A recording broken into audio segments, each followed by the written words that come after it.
Este programa, Historias de Gente Común, porque todos tenemos una historia, cuenta con el apoyo de las siguientes empresas rosarinas. Sport 78, Rosarino por Deporte, desde 1972 en la ciudad, la casa de deportes de la región Rosario. Fiat Beta Sociedad Anónima, concesionario oficial Fiat Iveco, 27 de febrero y Necochea. En la región, la casa Fiat es Fiat Beta. Entérate de todas las obras que está haciendo el gobierno provincial. En www.santafe.gov.ar/obras podés ver las obras proyectadas, licitadas, en construcción y terminadas, con fotos actualizadas, ubicación y presupuestos asignados, incluyendo hospitales, centros de salud, escuelas, viviendas, centros cívicos, rutas y accesos, obras en aeropuertos, cultura y espacios públicos, agua, energía, servicios cloacales y protección contra inundaciones. Gobierno de Santa Fe.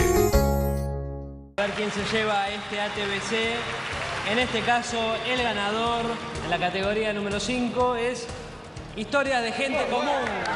Fuerte el aplauso a los compañeros de Rosario, Santa Fe.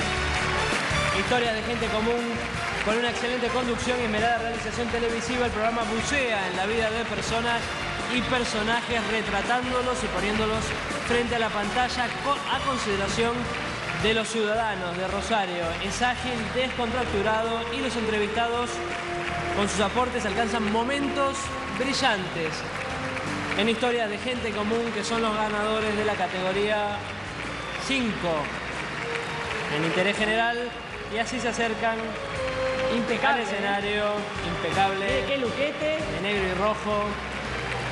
Ahí está.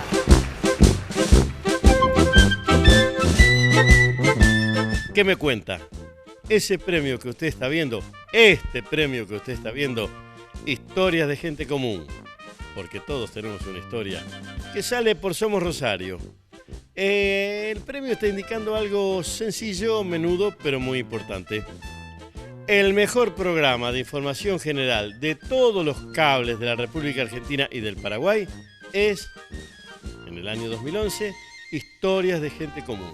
La Asociación de Televisión por Cable de la República Argentina nos premió como el mejor programa de información general de esto, de los cables de la República Argentina. Ejem, ejem, ejem. Un beso en la frente, seguimos, chao. Hola, ¿cómo le va? Historias de Gente Común, porque todos tenemos una historia. Jorge Murillo no es un personaje fácil, es un personaje con historia mundial, un habitante de Rosario, original de Rosario, él nos va a contar eso. Y un hombre que ha mirado el mundo, un directivo del Banco Mundial, ha tenido la amabilidad de sentarse con nosotros a charlar, y eso es lo que haremos, charlar sobre aquello que es el Rosario que él vio, y esto que es el Rosario que ve, plantado firmemente en sus 70 años, más o menos. Sin coquetería, por allí anda, por allí andamos. La historia de Gente Común, porque todos tenemos una historia, en este caso, el profesional, el arquitecto Jorge, un hombre del mundo que es básicamente un hombre de la región. Señor director, ahora. ¿Cómo es el nombre completo? Jorge Raúl Murillo. Murillo. Sí, con elle. Con él, español. Español, sí. Navarro por el lado de padre y vasco por el lado de madre. ¿Cómo se llama la Claro, porque sí, en el despelote interno de las etnias ibéricas, los vascos dicen que son anteriores a los españoles. Pero los navarros dicen que son anteriores a los vascos. Sí, los vascos son anteriores a las piedras. Sí. Pero, ¿cómo es el apellido de la mamá? Barragán. Barragán. Hay pescadería acá, Barragán. Sí. Sí. No son parientes. No. A mí me pasó la primera vez que fui a España, allá sobre el 70, mi segundo apellido es Alzugaray, que miraban así... ¿Alzugaray o Alzó? Alzú con Z. Sí. Miraban así y me hablaban directamente en Euskadi, maldito. En Euskadi, yo miraba claro. como si nada, Claro. no entendía nada. Es infernal el Euskadi. Sí. ¿La relación con Rosario cómo es? Bueno, yo nací en Rosario. nací en 1939 en la zona sur. ¿Qué es zona sur? En la esquina que mira al norte y al oeste de La Madrid y Buenos Aires. Buenos Aires y La Madrid. Buenos Aires y La Madrid, sí. Estaba a 3 cuadras del regimiento que era 11 de infantería. Sí, regimiento 11 de infantería. Sí. Ahora es el 129 de comunicaciones. Y me acuerdo que en mi niñez agarramos, en la Nueva Argentina los únicos privilegiados son los niños. Sí. Y se abrió el regimiento para los chicos. Y iban a jugar a la pelota. Todo ese campo de maniobra que había se convirtió en lo que en aquella época no se llamaba polideportivo, pero no era un campo de deporte, porque teníamos de todo. Y además estábamos custodiados, y era convocatoria de madre, porque la madre cuando faltaba alguno, se iban allá al campo del regimiento y ahí lo encontraban. Ahí estábamos todos. ¿Y calle de tierra?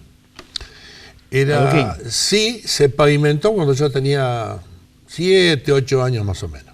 La Madrid no, porque era la calle que iba al regimiento. Desde San Martín iba por la Madrid. Pero las otras se pavimentaron cuando yo tenía 7, 8 años más o menos. ¿Y cloacas? Cloacas, sí. Se hicieron junto con el pavimento. Sí. Otro país hacía cloacas. Sí, hacía cloacas, claro. Fíjese muy importante. Fíjese que hay barrios de Rosario, hoy siglo XXI, que si uno piensa, bueno, los tienen que civilizar, les tienen que poner cloaca y salida de las aguas servidas, y está hablando de una fortuna y no lo hacen. Claro.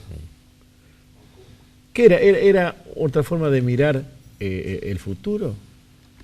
No, era otro estilo de vida, porque evidentemente que todo lo que es el desarrollo tecnológico va cambiando las pautas culturales de vivencia de la gente. Nosotros, la televisión vino, cuando llegó la televisión yo tenía 15 años, un canal. ¿Cuántos hermanos eran? Pues yo era solo y tuve una hermana cuando yo tenía 12 años.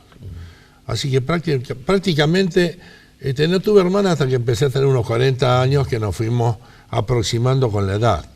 Y ahora estamos, sí, muy, muy unidos. Pero al comienzo yo era 20 a 10. 12 contra 12 a 1. Sí, no era partido. Sí. ¿Y la escuela era la del barrio? Sí, fui a la escuela Víctor Mercante, en la calle que era Avenida Lucero y ahora Nuestra Señora del Rosario. Allí al 700, entre Bermúdez y Salvá. Linda escuela. ¿Qué tipo de barrio era ese? Era un barrio de clase media baja. La institución un poco más importante que había era el Tiro Suizo, pero claro, ese mismo proceso del avenimiento de Perón le dio líneas de créditos para vivienda a los militares. Y mi padre era constructor en la zona sur, mi abuelo también fue constructor. Entonces, eso significó que el barrio se llenara de pequeños chalecitos, que le ha dado una fisonomía muy particular a lo que se llamaba barrio Tiro Suizo, que no sé ahora cómo se llamará. Y para mí el epicentro del barrio era Caoba, Olegario Víctor Andrade, porque así empecé a jugar al básquet. Y por su altura pensé que algún deporte de eso le iba a tocar. Sí, allí jugué bastante al básquet. No llegué a primera, porque más o menos a los 14 años... 13, 14 años empezó el secundario. Y yo me portaba tan bien, era tan pacífico, tan quietito, que tenía graves desavenencias con mi madre, que era una vasca de aquellas. Entonces me trajeron, por consejo de un tío mío, al Colegio San José de los Salesianos. Sí. Pero yo entré como externo. Entonces viajaba desde Tiro Suizo. ¿Y qué salía? A las 6:30 salía más o menos. Y tenía que salir tenía que levantarme a 5:30 de la mañana, tomarme, estaba los MAC, la C, que era amarilla y azul, premonitoria de las glorias canallas en la ciudad. Y claro, era todo un tema, llegaba hasta llegaba a Plaza Sarmiento y tenía que tomar un tranvía hasta llegar, eran 2. Y a la tarde de vuelta. Y yo me daba cuenta, cuenta que en el tiempo en que yo me iba a mi casa, los internos jugaban al fútbol. Y a la mañana, mientras yo venía de viaje, los internos estaban estudiando, preparando sus materias. Entonces, cuando pasó una semana y 10 días, además jugaban al billar. Había billar, sí, había ping-pong, había básquet. Y a mí, mi vieja, un día me persiguió hasta Caoba y casi me mata porque estaba jugando al billar con unos vagos. Entonces pedí quedarme interno. Así que eso fue todo un consolidado vuelo familiar, pero lo aceptaron. Y eso fue lo mejor que me pasó en la vida. Estás 5 años pupilo porque cuando uno hace una vida de internado, quiere una hermandad. Quiere una hermandad. Y la hermandad nuestra éramos nosotros contra los curas que trataban de disciplinarlos. En un medio difícilmente disciplinable. Pero entonces mis compañeros de esos 5 años de secundario siguen siendo mis grandes amigos. Y lo notable es la longevidad que hemos tenido, porque andamos todos de 70 para arriba y ahí andamos. Uno solo, de 19, que nos recibimos, falleció uno solo. Claro, me dice el MAC, los viejos colectivos. No, eran cuadrados. Sí, sí. No solo sí, MAC decía. Era lo que decía. Sí, el freno de aire tenía. Sí, decía sin soda, decían los tipos en aquel entonces. Y el tranvía. ¿Había estos fríos y estos calores? Yo creo que eran más nítidos los fríos. Yo no registraba tanto el calor. Creo que los chicos registran menos el calor que los grandes. Pero el frío sí lo notaba porque, por ejemplo, me acuerdo que nos íbamos al colegio, había escarcha. Ahora yo no veo más escarcha en Rosario. Sí, tampoco veo baldíos. Pero tampoco veo sabañones. Yo tenía sabañones en las orejas y mi vieja decía, lo único que le faltaba al burro, tenía sabañón en las orejas, aquí en los nudillos. Y no he vuelto a ver sabañones, al menos aquí en Rosario. Sí, se debe haber terminado el stock. Sí, seguramente. Así que tiene que haber sido otro frío. Obviamente no existía calefacción, no existía aire acondicionado. La heladera con la barra de hielo que pasaba el repartidor, el vino y la soda abajo, la manteca arriba. Esa era la vida. De modo que la tecnología cambió la vida. Jugábamos mucho, estábamos todo el día en movimiento. Entonces eso fue muy bueno también para hacer un herramental físico, básico. Ahora hay problemas ya con los chicos porque se mueven menos. Entonces la tendencia a la ingesta y generación de adiposidad mayor. Ahí éramos todos bastante delgaditos. Y ese San José, estamos hablando de la década del 40, eso, ¿no? No, estamos hablando del... Yo entré en el 54 y salí en el 58. A ver, vamos de nuevo. ¿Nació en el? 39. Está bien, 11, 53 12. Hasta el 58. Claro, le tocó el cambio de vida de la sociedad. Sí, bueno, y en medio se dio el cambio del gobierno de Perón. Por eso, el cambio de vida de la sociedad, ¿no? Sí. ¿Y cómo era ese Rosario?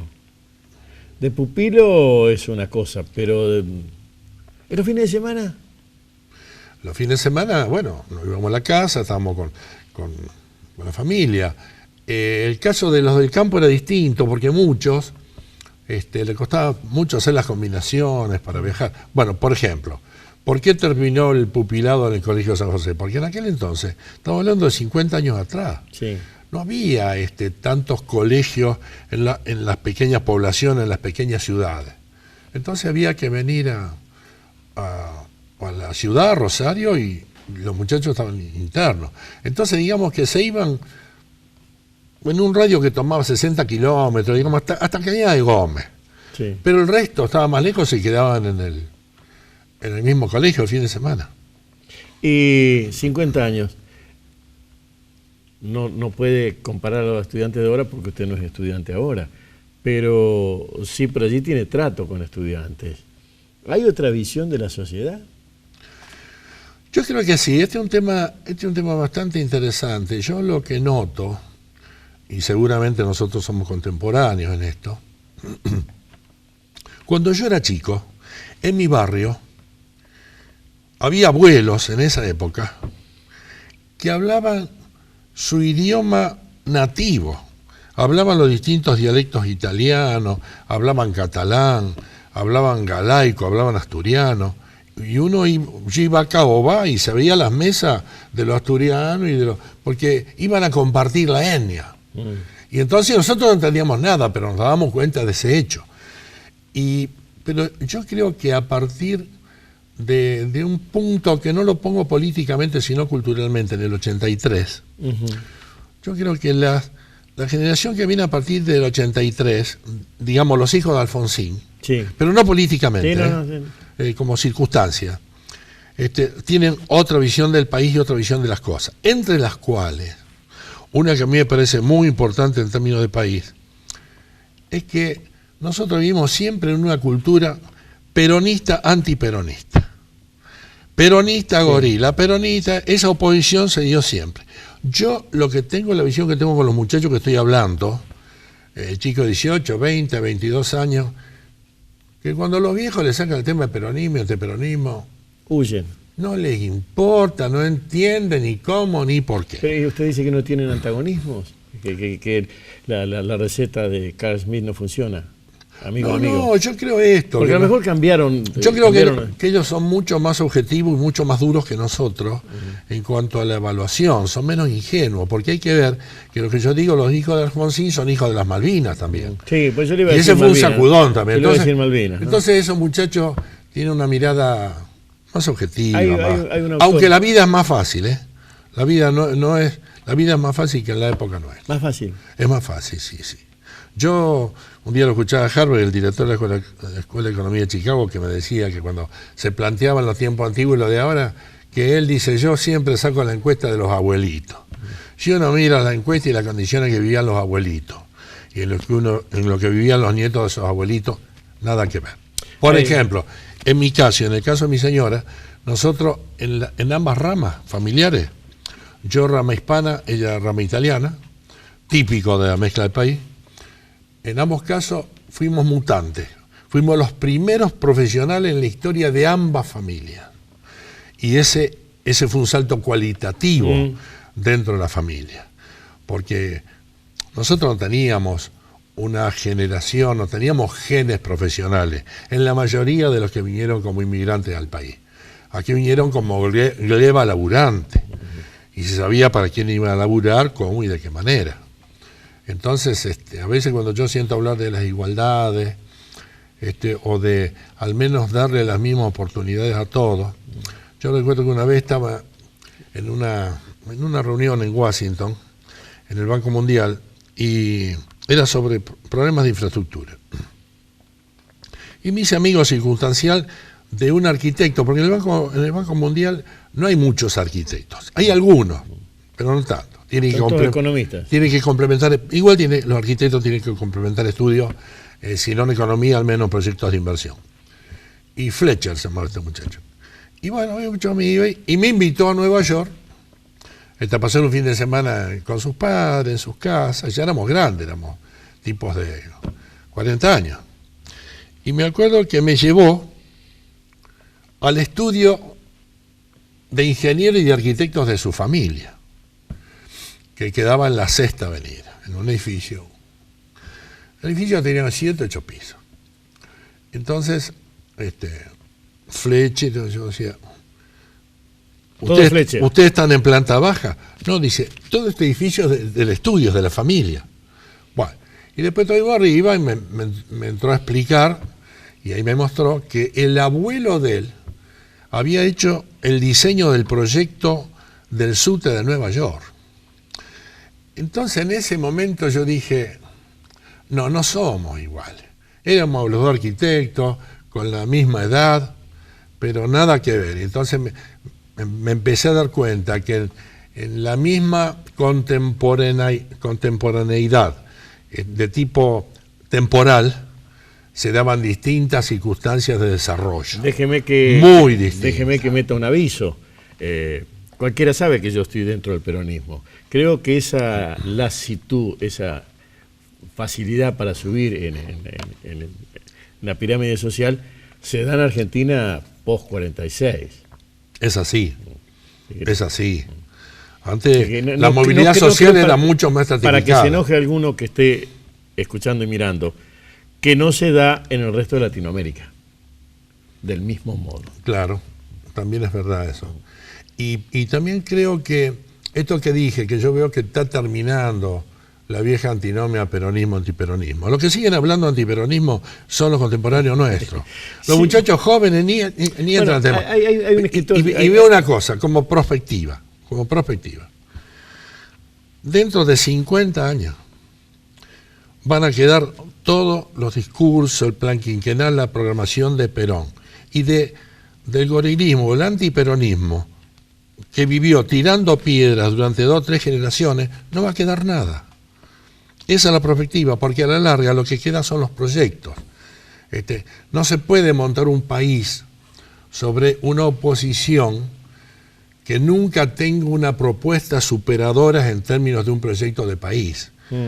Y si todo lo que tiene una fábrica de petardo, escaso, de baja calidad, y viví cada vez tirando un petardo, la gente va esperando otra cosa. Y esa juventud, sobre todo, la que espera otra cosa. Hola, ¿cómo le va? Estamos en esto que es Historia de Gente Común. Jorge Murillo, un hombre de la región, un hombre de la ciudad, un hombre que miró el mundo y tiene hasta sus propios estudios y análisis hechos sobre esto que es nuestra realidad. Escucharlo nos viene bien porque es otra mirada parecida y diferente que completa esto que nunca terminaremos de armar, el perfil de la ciudad, el perfil de la región. Señor director, ahora.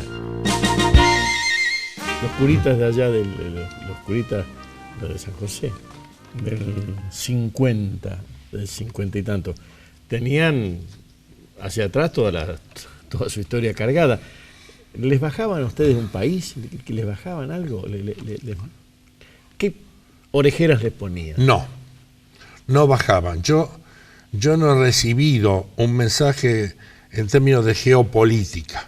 Yo he recibido mensajes que los agradezco, que para mí han sido fundamentales, mensajes desde el punto de vista de un marco moral, de un marco de ética. Sí. Obviamente, también con una visión religiosa, pero el comportamiento que estaba en función de esa visión religiosa nos ha dado pautas que han durado toda la vida, porque por eso dije que era tan importante de los 5 años, porque yo veo mi historia desde mis compañeros y todos tenemos más o menos el mismo estándar en cuanto a comportamiento. Bueno, algunos hemos salido en los diarios, pero no en la última página de noticias de policía. La pregunta es esta. Ese es el 50, para marcar una fecha, el 55, aunque no es específico, o sí en usted, pero es específico en la República Argentina. Ese proyecto en Rosario, ¿usted lo encontraba, no lo encontraba? ¿Qué pasaba? ¿Cómo era esa ciudad? No, esa 58, ciudad digo, no importa, 58. Bueno, era una ciudad muy chata, pero dije ¿por qué? Porque los genes, acá hay un fenómeno muy curioso, esta es una pampa gringa, que es única en el país. Bueno, acá pero eso hace... Déjeme que le diga, hay 3 praderas en el mundo, la rusa, la estadounidense y esta. Exactamente. O sea que esta es una de las 3, no hay más que 2. Es una de las 3, pero la pampa gringa con esa etnia que vinieron, fundamentalmente piemontesa, eso le dio característica muy particular en cuanto al laburo, a lo productivo, a trabajar de sol a sol. ¿Y ese es el marco de Rosario? Pero no había proyección del rosarino. ¿Cómo? Digamos, yo puedo ver 2 Rosarios, puedo ver un Rosario como lo vemos todos viviendo en Rosario. Pero a mí los 20 años que estuve en el Banco Mundial me sirvieron para ver al país y a Rosario desde afuera. Y me ayudó muchísimo para poder hacer mucho más objetivo el análisis de mi país y de mi ciudad. Y entonces me daba cuenta de la diferencia que había entre la proyección del mundo porteño, que venía hereditaria, y la proyección del mundo rosarino, que no tenía herencia. Y voy a dar un caso de algo que ha hecho un poco mi métier. Uno piensa que hace 35 años un par de cordobeses con sangre tana, Astor y Pagani, crearon la Fundación Mediterránea. Rosario aún no tiene la Fundación Mediterránea de Rosario. Cuando tenemos agronómicamente, claro, somos superiores, la Bolsa de Comercio de Rosario cuatriplica la Bolsa de Comercio de Córdoba. Pero uno no nota la proyección están por del... enajenar las acciones. No nota la proyección del empresariado rosarino. Yo he conocido algunos notables, por ejemplo, José Sensabela, pero es una aguja en un pajar, el nivel de José Sensabela, con el cual he compartido muchas horas para aprender. Pero uno no encuentra un José Sensabela, un Oscar de Fante, un Reno Arcadini. Acá debiera haber 200, 300 empresarios de fuste creando instancias de propuestas económicas para discutirla palo a palo con la nación. No existe. Yo me acuerdo que a veces he hablado con empresarios y digo, muchachos, ustedes no pueden vivir más con lo del tango. No pueden seguir más con el aumento del cornudo. Que sacan la solicitada que sacan es cuando ya están embarazados. Y de 6 meses. Y ahí se ponen a llorar y dicen la injusticia, la discriminación y el maltrato. No. Ahora, yo le hago esto que me da es una visión, obviamente suya. De afuera. Calificada, no, pero, me sirvió ir afuera para verla. Hay una historia que recién ahora, pienso yo, que recién ahora está reacomodándose, y es la siguiente. Eso que usted me dice se corresponde con una región. Y recién ahora, desde Puerto San Martín hasta Ramallo, esto, debido al puerto, y a eso que usted dice agronómicamente, debido al puerto y a la producción que avasalla al vago, ¿sí?, se está convirtiendo en una región. Y tal vez lo que usted pide todavía está en espermatozoide, está fabricándose eso. Sí, o proyecto de espermatozoide, porque porque eso es una región, no es una ciudad. El eje Villa Constitución San Lorenzo, que es muy importante. No deja fuera Puerto San Martín. Puerto San Martín, es verdad. Puerto San Martín, que actualmente es muy importante San Lorenzo en cuanto al movimiento por Sport. Pero tengamos en cuenta lo siguiente. Cuando uno se pone a mirar la facturación de la región, el 80% son corporaciones internacionales y el 20% son los gauchos nuestros, que viven del servicio, de la pequeña y mediana empresa, del repuesto, del transporte, del restaurante, de la confitería, servicio, de la panadería, de la carnicería, servicio, o comercialización a pequeño y mediano. Pero la cosa importante, ¿por qué? Porque no tenemos una burguesía industrial nacional desarrollada. Bueno, usted está hablando de Brasil y San Pablo. Pero esa es otra historia. Bueno, a mí me preocupa mi historia, la historia nuestra, realmente es así. Y hay que trabajar mucho para llegar a crear una burguesía. ¿Y esa es una queja para con la ciudad o es un diagnóstico nada más?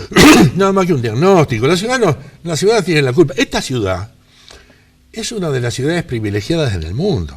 Y se lo digo después de haberme recorrido el mundo y verlo de afuera. Pero Rosario tiene condiciones maravillosas. Uno va a Mendoza y aprende a bailar el malambo, va a Chile y baila el malambo con los cascotazos de arriba, va a Japón, lo agarran los tsunamis, acá nunca explotó nada, nunca hubo... El agua, este río Paraná que nosotros tenemos, es una cosa maravillosa. El consumo, el desperdicio de agua del rosarino lo hace en función de que el rosarino es solamente un conducto oferente entre dos puntas. Toma el agua en la punta del río y la larga abajo del río pero es un macero, porque es el mismo agua que se va reciclando. Hay lugares desiertos, no hay agua, hay condiciones de pobreza inhumana, de hambre. Entonces la ciudad no tiene la culpa. La primera vez que se fue de Rosario, ¿cómo fue? La primera vez que me fui de Rosario... Nos plantamos en el secundario. El secundario da espaldas, pero también da nostalgia, da afecto. Sí, yo también en secundario hice la carrera de arquitectura, hice un posgrado en el IPRUL, que ya tampoco nadie sabe lo que era el IPRUL, pero era el Instituto de Planeamiento Regional Urbano de la Universidad del Litoral. Yo me recibí en la Universidad del Litoral. UNL, hasta el 66. Exactamente.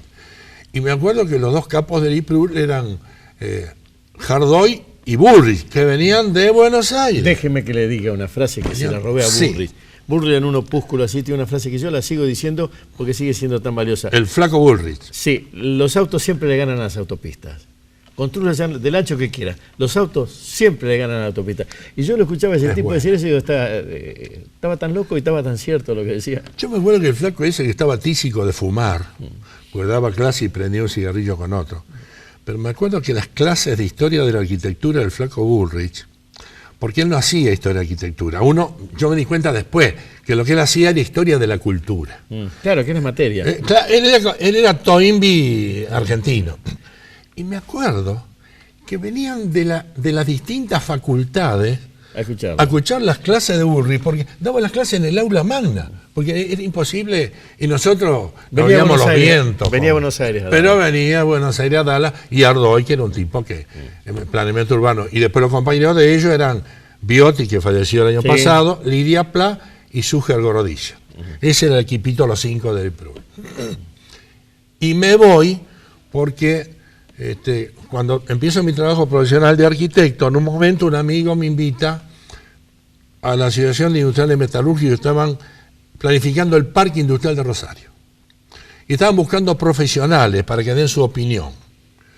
Entonces, yo había hecho una tesis en planeamiento regional urbano sobre el desarrollo de industrial, la planificación del desarrollo industrial. ¿Qué año era eso? Y estamos hablando del año 66, 68. Y seguro ya era la segunda o tercera planificación para un parque regional, un parque... Sí, porque después hubo como 10 más. Pero Díaz Molano estuvo 20 años empujando ese parque, el ingeniero Elías Díaz Molano. Y Monfe, que creó la prefectura de Gran Rosario, era demasiado para Rosario. No para la ciudad y la riqueza de la ciudad. Para la gente que vive en la ciudad que no entendía nada, ni a Díaz Molano. Ahora hay una avenida Monfel, nada más. Y bueno, pero después debido a eso, acá los empresarios de Rosario dijeron, vamos a hacer el parque. Finalmente lograron concretarlo. Yo estuve coordinando la parte profesional del parque. Hicimos un proyecto, hicimos un concurso, organizamos un concurso. Cuando salieron los ganadores del concurso, se le invitó a Silvestre Beni, que era el gobernador. Y Silvestre Beni era un enamorado de esas cosas. Entonces, cuando lo vio, dijo, bueno, esto es lo que necesitamos. Entonces dijo, bueno, esto hay que hacerlo en toda la provincia. Entonces, de entrada había 5 parques. Era Santa Fe, era Reconquista, Rafaela, Venado Tuerto, Alto Rosario. Los nodos, ¿no? Claro, Cuando el socialismo en el siglo XXI plantea los nodos, yo me canto de risa porque es una historia del año 60. Claro. Los nodos, sí. Y entonces dijo, y ahí el problema que se armó fue el siguiente.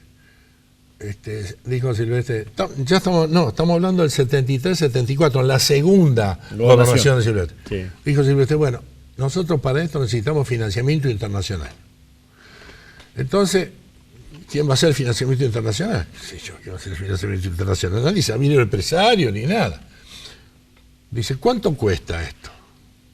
60 millones de dólares. Y yo para 5 parques necesito 300 millones de dólares. ¿Y de dónde lo sacamos? Ni en 20 presupuestos puedo hacer esto.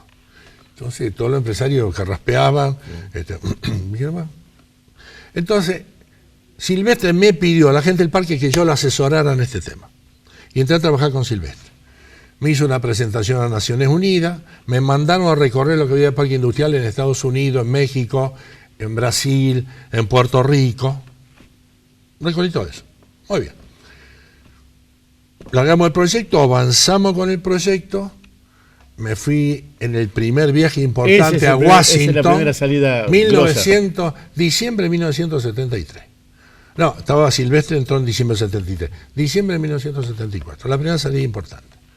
Entonces, cuando volví, yo hice un curso de capacitación de 2 meses en Washington, en el Banco Mundial. Entonces, cuando volví, yo ya tenía todo el herramental para cómo presentarle las cosas a ellos. Y me acuerdo con el empresario acá en Rosario, de gente que ha influido mucho en mi vida, Oscar de Fante, Juan Carlos Prese, gente capaz, Sánchez, Maglione. Bueno, entonces la gente me dijeron, bueno, vos hiciste esa capacitación, vení, y si te va, ¿qué hacemos? Entonces yo le prometí que me quedaba. Y yo iba a cumplir con mi compromiso. Y hicimos el proyecto, ¿no? Y lo presentamos al BID.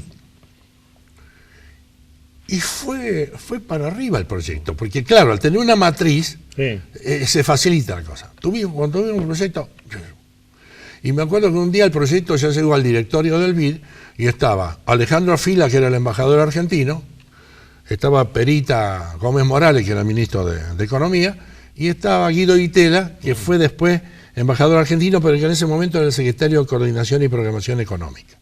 Y lo que hacía era una Naval Medina ahora. ¿Qué es eso? ¿CEPAL era eso? No, ¿En la cabeza de ellos qué era eso?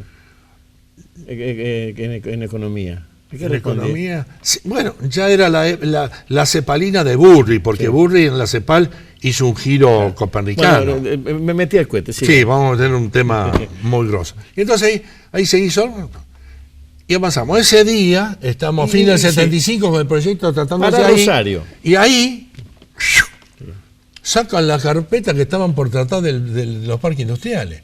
Dije, y yo lo miraba de una punta y no entendía nada. Pero vi que vino a fila, habló con Gómez Morales y hablaron con Dittel y sacaron la carpeta de Santa Fe, cuya cabecera de puente volvíamos a repetir de 1810. Rosario iba a actuar generosamente de hermana mayor. Bueno, y entonces ahí la sacaron. ¿Qué pasó? Que acá en la provincia el vicegobernador Víctor Félix Cuello estaba diciendo a voz cantante que el presidente Perón intervenía en la provincia de Santa Fe.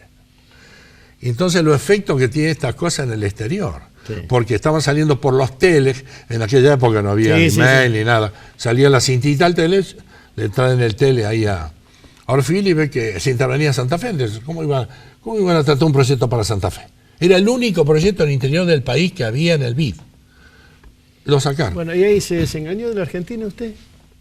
No, yo no me desengañé. ¿Y de Rosario? No me desengañé ni de Argentina ni de Rosario, pero me di cuenta que no había condiciones genéticas básicas para lograr el desarrollo que yo pretendía. Tercera y última parte de este capítulo de las historias de gente común. Porque todos tenemos una historia. Seguimos con Jorge Murillo. No es fácil aguantar la charla con alguien que tiene tanto, ahora se diría, ¿qué se diría? Background, alguna palabra rara en inglés, que tiene tanto sedimento, que tiene tanta historia vivida y tanta cosa leída y obviamente macerada. Señor director, ahora, ¿qué fotografía tenía en la cabeza? Y la fotografía para mí era así, veía siempre se veía, todos lo veíamos más o menos igual, una población bien alimentada, sobre todo esta zona, pero con poca incidencia en la problemática nacional, con pocas improntas, con pocas propuestas. Y eso, evidentemente, cuando yo pienso, mis abuelos, mi abuelo el Vasco me decía siempre cuando yo era chico que él vino en tercera porque no había cuarta. Y ese era un mensaje que me estaba dando. Sí. Ahora, entonces, pero yo no podía pedirle a él que fuera un pensador. Por ejemplo, mi abuelo le hizo de testaferro. Mi abuelo de entrada, él criaba vacas en España, en la aldea Cipreste, que queda en el departamento de Béjar, en Castilla la Vieja, cerca de Salamanca. Era un gran explotador ganadero. Cuidaba 4 vacas y algunas chivas, algunas ovejas. Cuando vino acá, que le preguntaron cuál es la especialidad de él, le dijeron, él puso cría de ganado. Lo mandaron a Rosario y lo mandaron al Swift. Y del Swift lo mandaron al campo a comprar ganado. Entonces, ¿qué expertise podía tener mi abuelo? ¿Qué experiencia? La hizo, se dio cuenta cómo era. Empezó a distinguir en la faena cuál era la mejor carne y lo aprendía con los americanos del SUI, con los jefes que iban separando primera, segunda, tercera reserva.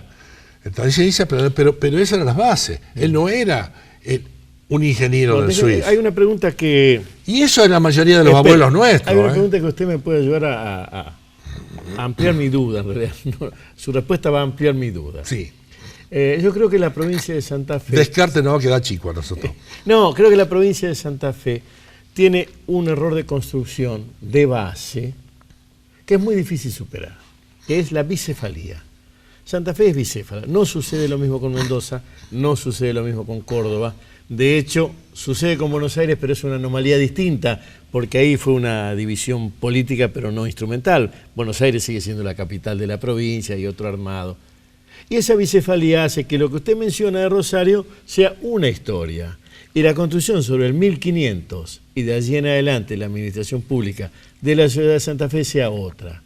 Yo creo que eso de Orfila y todo lo demás sucede porque la administración de la provincia no da el relato con la potencialidad de la provincia, tanto de economía... ¿Es así?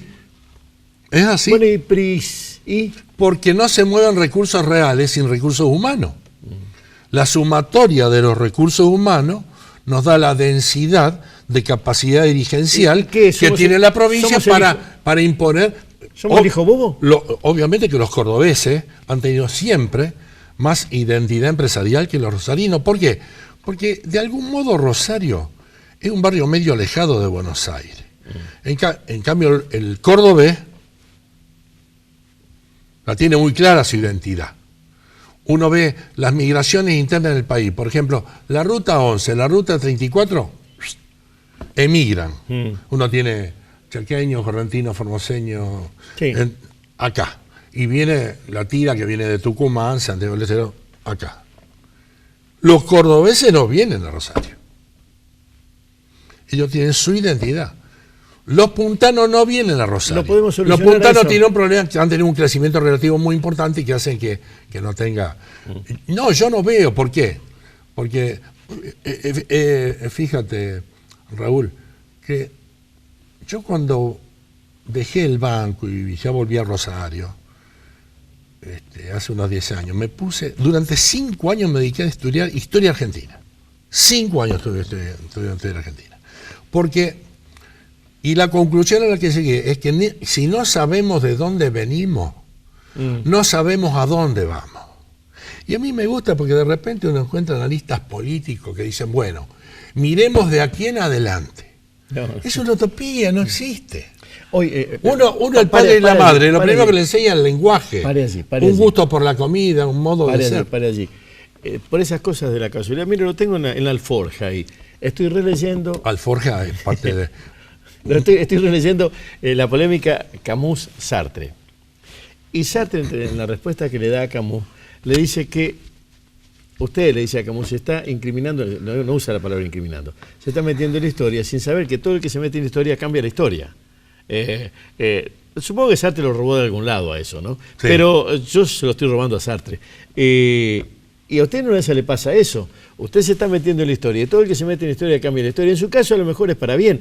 En otros sitios de la Argentina, en este mismo momento, incriminarse en la historia, sí, está cambiando la historia y a lo mejor no es para bien. Ese es uno de los líos con la historia. De todos modos... y con lo que usted hizo 5 años. Incriminó 5 años. Pero de todos modos, nosotros en la historia argentina tenemos 10.000 autores. Digamos, hay que ser muy genio para provocar un vuelco masivo sobre la opinión personal. Y a mí no me interesa la historia por la historia, me interesa la historia como fenómeno de enseñanza a las generaciones que vienen. Entonces, ¿por qué? Porque donde hoy estamos, no estamos impunemente. Rosario, y no nacimos de un repollo. Bueno, ¿quién parió el repollo de Rosario para que sea así? Y si ni siquiera tenemos fueros fundacionales. No es eso.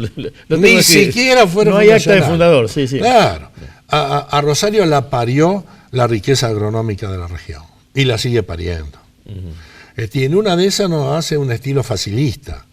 Porque hay lugares donde hay que ser más austero, más duro. Yo veo los mismos chilenos son mucho más austeros y mucho más duros que nosotros. Profesionales, laburadores. Son más austeros porque no les sobra nada. Y tienen que ser más duros porque la tienen que pelear. Y acá la cosa es más fácil. No hablemos de otros países.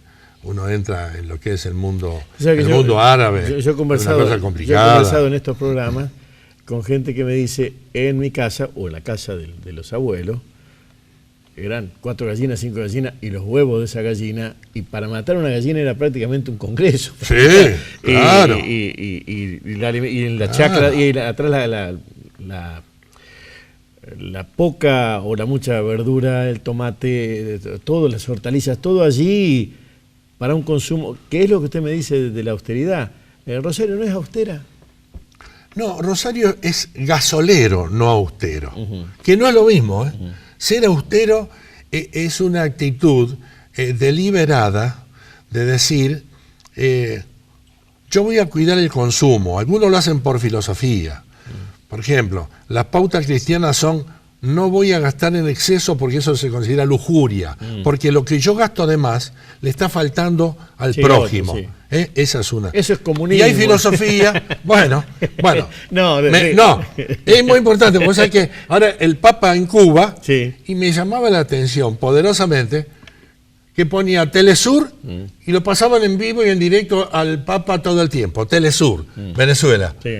Y la CNN en español al Papa todo el tiempo en vivo y en directo. ¿Será que ya Así no, que fíjate vos. ¿Será que ya ni Fidel ni el Papa inciden en alguna de las economías que ellos quieren proteger? Por eso también. Sí, es interesante porque vos dejá al Papa, dejá a Fidel, pero vos ves que hay gente en nuestro medio, profesionales, familia con cultura de nuestra ciudad, que no se han metido en el análisis de los nuevos paradigmas de distribución del poder geoeconómico que existe en el mundo, ni les interesa. Pero, por ejemplo, esta historia del BRIC, esto cambió la historia.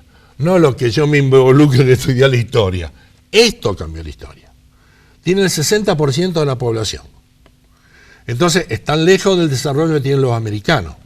Pero los japoneses no tienen más alternativa. Los japoneses tienen 12 millones de yapos viviendo en el mar. Hacen los junquitos, con los junquitos los cruzan para hacer las piragüitas esas y viven 12 millones vamos a nombrar mar. Brasil, Rusia, India y China, pero ahora ya es BRICS. Se metió Sudáfrica. Y ese no es, o sea, para Estados Unidos, para Francia, Alemania, el problema no es ni Chávez ni Fidel. El problema está allá.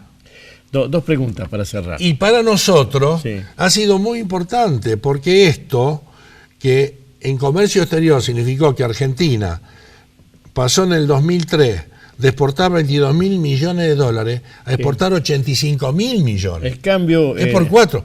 ¿Y quién han sido los compradores? Antes a nosotros nos compraban los británicos o los ingleses, un siglo cada uno se lo repartieron. Y ahora nosotros vendemos mucho más de India, mucho más de China. Y se terminó el deterioro en el cambio. Exactamente. Entonces eso ha cambiado.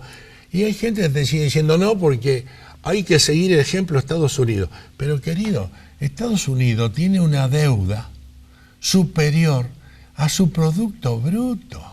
Y debe más de lo que produce. Dos preguntas para cerrar, porque llevamos 1 hora charlando. ¿Ah, sí? 2 preguntas para cerrar. La primera, de todo ese paquete. Lo que habla con gente inteligente, cómo se pasa el tiempo. De todo ese paquete, ¿qué es lo que se puede inferir o tomar para plantear en Rosario como mensaje? Loco, hay que hacer tal cosa. Bueno, yo creo que hay que hablar en términos de convocatoria de una dirigencia importante. Esta dirigencia importante, para mí, tiene que dedicarse un poco a saber lo que es la macroeconomía. Yo me he juntado con dirigentes empresarios y lo he hecho deliberadamente. Le he preguntado si sabía cuál era el Producto Bruto del país, si sabía cuál era el monto de reserva, si sabía cuál era el MOIER y el MOA, la manufactura de origen agropecuario y de origen industrial, que para mí eran cosas que... El ABC. Que esa dirigencia, porque si esa dirigencia no tiene información, no tiene datos, ¿cómo puede elaborar propuestas? Bueno, y la otra. Entonces, esa es una. Hay que juntar, convocar. Y segundo, hay que entrar a hacer paquetes asociativos. No solamente, yo no hablo de la capital federal, hay que hacer paquetes asociativos por sectores, con brasileros, con bolivianos, porque hay que salir a un mundo que tiene dentro de 20 años 50 millones de personas más. Y el alimento va a salir de América Latina. Nosotros tenemos una oportunidad. Por eso cuando dice, dice ahora del caos y se viene la noche y explota todo. Explota si explota China, explota si explota India. Sí. No depende de nosotros. Nosotros somos un FDX, somos una variable dependiente. Lo fuimos, lo somos. Y lo seremos. Lo seremos. Somos una variable dependiente. Menos los canallas, que siempre tenemos una autonomía de vuelo y de sufrimiento acumulado propio. Lo de Rosario Central me sirve para la otra pregunta. El ir, estar, desaparecer, volver, fabrica callos, pero también deja clavadas imágenes. ¿Cuál es la imagen, la calle, la ciudad, aquello que es en su cabeza específicamente rosarino? Bueno, yo el rosarino que conocí, porque hay sectores marginales de Rosario que no los conozco. Yo manejé siempre, digamos... Macrocentro, digamos. Macrocentro. 27 Avellaneda para adentro. Para dar sí, exactamente. Y me he manejado mucho por mi familia hasta el Tiro Suizo. Y ese ha sido mi mundo.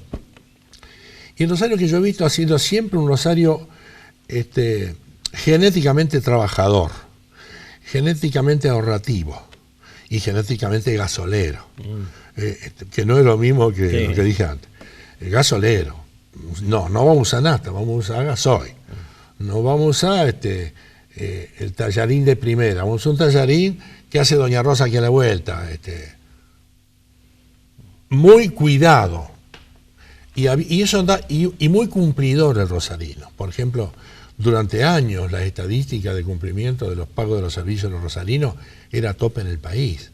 Era una cultura de que llegaba el sueldo y del sueldo se separaba esto, y después con esto nos tenemos que arreglar. Y ese es el Rosario que a mí me ha quedado. Y después he estado en cultura y videocultura, la cultura del derroche. Yo me doy cuenta, lo de Estados Unidos, lo de Italia, lo de España, la cultura del derroche. Yo no sabía hasta cuándo iban a vivir así, pero en algún momento digo, ¿será que nos explotan tanto que le da para todo esto? Y la última es la del estribo. ¿Qué es lo que pasa? Que cada rato me menciona Rosario Central. Bueno, porque Rosario Central es... te voy a dar un ejemplo. La ciudad de Rosario, administrativamente, desde el punto de vista financiero, tiene una doble dependencia. Primero, la parte de la coparticipación que se la come Buenos Aires. Y segundo, la parte de la coparticipación que se la come Santa Fe. Sí. Que es un gran tarascón el que se come Santa Fe. Sí. Y que vive muy bien. Bueno, entonces ahí hay una doble dependencia. Entonces, cuando yo estaba en el exterior, afectivamente, mi doble dependencia era, primero, Rosario, y la segunda, Rosario Central. Le agradezco que haya venido. No, por favor. Hasta aquí llegamos. Historias de gente común, porque todos tenemos una historia. El arquitecto Jorge Murillo, un hombre de la ciudad, un hombre de la región. Otro programa parecido y diferente. Hasta la próxima, un beso en la frente. Gracias. Este programa, Historias de gente común, porque todos tenemos una historia, cuenta con el apoyo de las siguientes empresas rosarinas. Sport 78, Rosarino por deporte, desde 1972 en la ciudad, la casa de deportes de la región Rosario. Fiat Beta Sociedad Anónima, concesionario oficial Fiat Iveco, 27 de febrero y Necochea. En la región, la casa Fiat es Fiat